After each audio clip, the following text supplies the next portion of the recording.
Hey guys, welcome back to Keeping It Real with Titi Lola. If you're new to this channel, thank you so much for joining and thank you so much for subscribing. Or if you've been around for a while, cheers to you guys. Thank you so much for sticking around with me. So, today we're going to be talking about dealing with criticism and staying true to yourself. So I know that criticism is one of the hardest things to handle, especially when it feels personal or probably unexpected. It is something that I have learned to manage over the years, and I thought, why not share what has helped me, and maybe it can help you too. Who knows? So let's talk about how we can turn criticism into something constructive without losing ourselves in the process, because sometimes when some people criticize you, there's every tendency that you might lose yourself in the process. If you go on social media now, you see that some people will post pictures, and if you go right under their comment section, people will bash them, people will criticize them, people will come up with different opinions. And if you're not a very strong person, that person might decide to withdraw from social media, probably going into hide, or can't just deal with the stress, or dealing with the negative criticism. But not all criticism are actually bad. I'm going to be sharing my experience with you when I got my first job immediately when I changed my career. I was working with this company, and I have this. I happen to be the only black there, and I have this manager then, and she gave me a piece of work.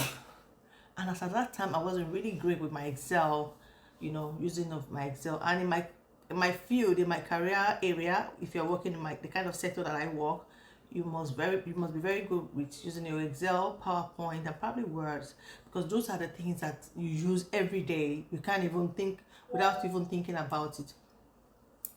So she gave me a piece of work. I did the work, but I think the way I used the Excel, she wasn't really happy about it. And then she came to me and she said, "Hi, Lola, what you've actually done it well, but I don't like the way you put them together and all of that." And because remember, like I said, I was the only black in that organization, I felt like, is she picking on me or anything? I was just being somehow. So I had to, so like I was saying, my manager, that she gave me, when she told me that what I've done, she didn't like the way I did it. I had to go back, look at it, and probably fix it. But what I noticed there is that she was actually uh, giving her own feedback, and she didn't mean any harm. So I had to take time, reflect, look at the gap, and work on myself, and I became better. Not all criticism are bad, but then on the other hand, you have to also be very sensitive, and there's some criticism that are really unhelpful. Some are actually meant to bring you down. You need to be able to filter those ones that, you know, that does not that are not really real. Those criticism that just there to actually make you feel less of yourself, or make you feel, you know, not really good about yourself. So over the years, I've been able to filter those ones that maybe people are just saying that just to bring you down, and those kind of criticism, I don't really allow it to bother me. I just throw it under the balls. I can't be bothered. I just do as if it doesn't really bother me, because if every criticism bothers you, then it will become a problem. If you're not careful, it can affect your mental health. So for me, I learn from those ones that are actually good criticism, constructive ones, that I pick what I need to, improve on, or on where I need to get better. I try to look at all of those things and work on myself to become a better version of me. And the other one that, probably those criticism are just there probably to make me feel bad, or bring me down, I try to, or negative comments, I just try to ignore and then just roll with my life. So you need to get to that point where you are able to recognize the good criticism, the one that you need to learn from, improve on, or the ones that you just, do as if you can't even be bothered about those things, because you can't get it out right all the time. And if you are the type that are always on the social media, not everybody will like you. And if you are waiting for people to like you and not judge you, then you're not ready for the real world. So it's part of the journey for me as a content creator, as someone that's always out there to talk about things. I expect people to criticize me. Sometimes you will say things that people don't like, and some are out there to correct you, and you will learn from. There are many times that I'll put some things out, and some of my. So let's talk about the emotional aspect of criticism, because I know that um, when it comes to constructive criticism, sometimes it can be very, it can still hurt, and sometimes we don't take it, lightly. So over the years, what I used to do is, I get defensive, or I start to probably doubt myself, and that wasn't really helpful. So now, what I do now is, when I'm being criticized, whether it is constructive or however the criticism comes in, I do take a little bit step back, just to do a bit of reflection. I give myself a little space, and I let my emotions settle, because sometimes it depends on the kind of mood that you have. Somebody criticizes you, sometimes it doesn't sit well with us. So now I give myself a little space, just to let my emotions, like I said, settle. And I do write my thoughts down sometimes. And if that is not helping me, I've got good friends around, and what I do is I try to talk to one of them, and just to hear their opinion, what they think.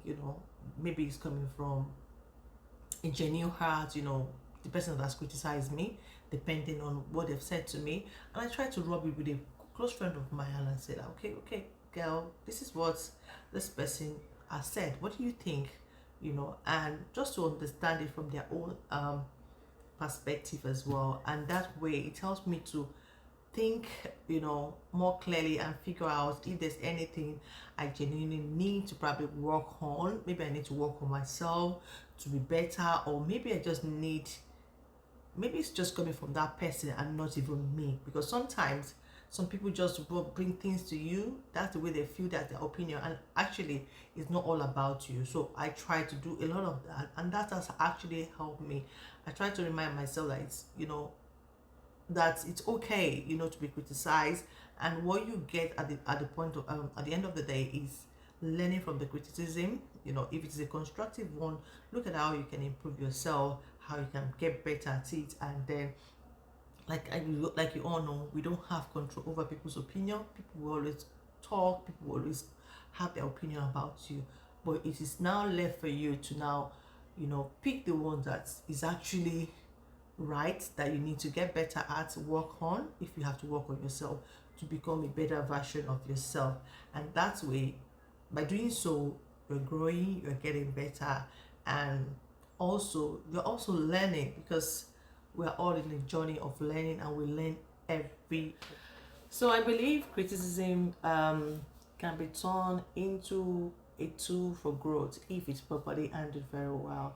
So I try to look at feedback, as I try to understand the blind spots, what I need to improve on, and also ask myself questions. What have I learned from this criticism? Then if I've learned something, or write what I've learned down. And sometimes when the criticism comes, it helps me to shift my the question helped me to shift my focus from the criticism itself, so that I won't attach myself to it, rather than helping me to learn and probably grow, to become, like I said, a better person. And sometimes I do set a plan down to say, okay, this is what has been said. Then I write it down, and then put a plan in place, to say, okay, how do I get better? And over time, I set that plan maybe for like 6 months, and I go back to see how I've improved every month. If I haven't improved the first month, I see what I can do to get better, and I start to work on it. And after 6 months, I'll go back and check, and just to be sure that I have actually improved in that area, and I don't get myself too attached to what has been said, because that's another thing. If you get too attached to what has been said about you, it becomes very difficult for you to move forward. It becomes very difficult for you to grow, because you are constantly in the criticism instead of you working on how to get better, how to move forward, what can be done, and for you to become a better version of you, than allowing the criticism to hold you back and you're not moving forward.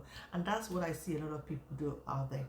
Once somebody has said something about them, or they've been criticized, they are not moving forward. They're worried about what have been said, instead of them focusing on how they can get better in that area. But they still dwell in those criticism, and that doesn't help their growth. And that's why most of the time they are stagnant.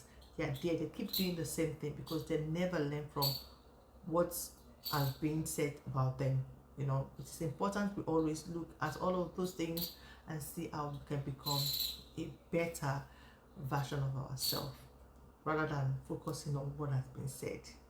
So, how do I stay true to myself, especially when people criticize me? So, this might be the hardest part of it all, but staying true to myself is the best thing that I have lived to do so far, or maybe I've been living to do so far, because I'm one person. If you know me so well, I don't know how to fake anything. It's what you see, it is what you get, and I think that has really helped who I've become today, shaping me. If you like me for me, it's fine. If you don't like me for who I am, it's go. I don't keep anybody, and I'm happy to let people go out of my life if I'm not comfortable.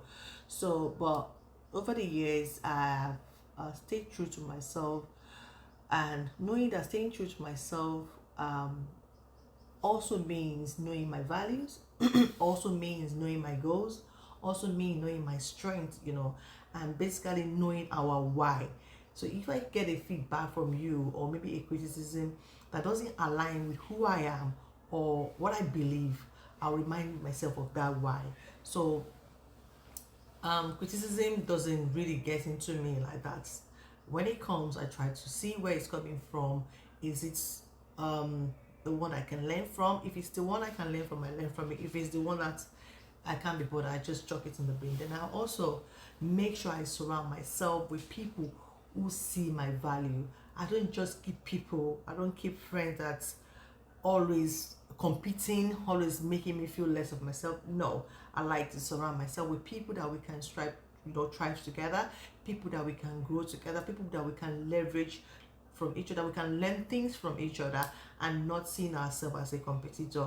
Also, people that remind me of my strength, even when I feel that I'm not doing things that I'm supposed to do right.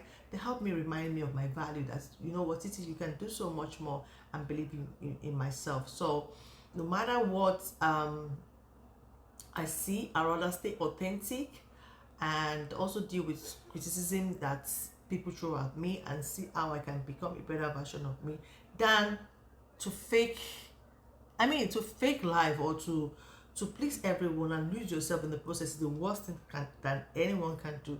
So I like to be authentic. If you ever come across me in person, you know that I'm a very real person. I don't know how to say fake things. I don't know how to even live a fake life. What I don't have, I don't have. What I have it. And I like to say things the way they are. But in everything that you say, make sure that you are being kind to people around you, and even when we have to criticize others, we have to be sensitive of how they will receive the criticism, because